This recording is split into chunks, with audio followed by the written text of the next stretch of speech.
ایک دیہاتی آدمی نماز نہیں پڑھتا تھا. کیا نہیں کرتا تھا؟ اسے مولوی صاحب نے کہا نماز پڑھا کر. اس نے کہا کہ اگر میں نماز پڑھوں گا نا تو میری گائے بھینسوں کی رکھوالی کون کرے گا؟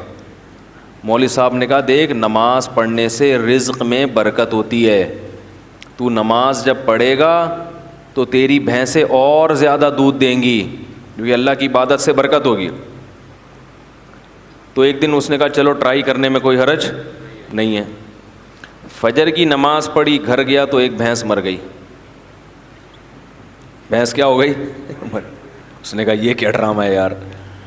مولوی صاحب کے پاس آیا کہ آپ نے تو کہا تھا بھینسیں دودھ دیں گی, میری تو بھینس مر گئی. مولوی صاحب نے کہا اصل میں اللہ تمہارا امتحان لے رہا ہے کہ تم کتنے مضبوط ہو ایمان میں. تو ایک دو ہوگا پھر اس کے بعد ڈبل ہو جائے گا دودھ. اس نے کہا چلو ٹھیک ہے. ظہر میں آیا, گیا, دوسری مر گئی. پھر امام صاحب کے پاس آیا. امام صاحب نے کہا ابھی امتحان کی کچھ کڑیاں کیا ہیں, سخت کڑیاں ہیں اور یہ ابھی کچھ گھڑیاں باقی ہیں امتحان کی. پھر آ گیا, عصر پڑھنے گیا تو ایک اور بھینس مر گئی. تو ایک کٹا ہوتا ہے نا بھینس کے چھوٹے چھوٹے بچے, وہ بہت شور مچا رہا تھا.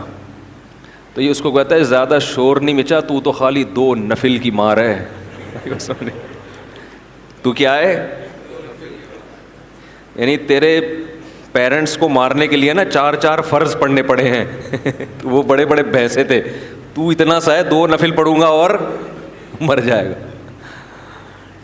تو وہ کیوں نماز پڑھ رہا تھا؟ دانت میں کچھ پھنسا ہوا ہے.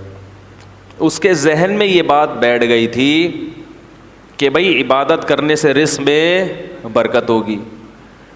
حالانکہ وہ یقیناً برکت ہوتی ہے, مگر عبادت رزق میں برکت کے لیے نہیں کی جاتی. وہ تو کرنی ہے, بھینس مرے یا زندہ رہے, فجر بھی پڑھنی ہے, ظہر بھی پڑھنی ہے, عصر بھی پڑھنی ہے, مغرب بھی پڑھنی ہے اور عشاء بھی پڑھنی ہے. کیوں؟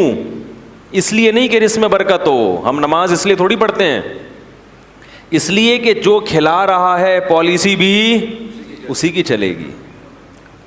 وہ جب کھلا رہا ہے اور نعمتیں دے رہا ہے تو جب عبادت کے لیے بلائے گا ہمیں اور آپ کو جانا پڑے گا, چاہے ہمارا فائدہ ہو یا ہمارا نقصان ہو.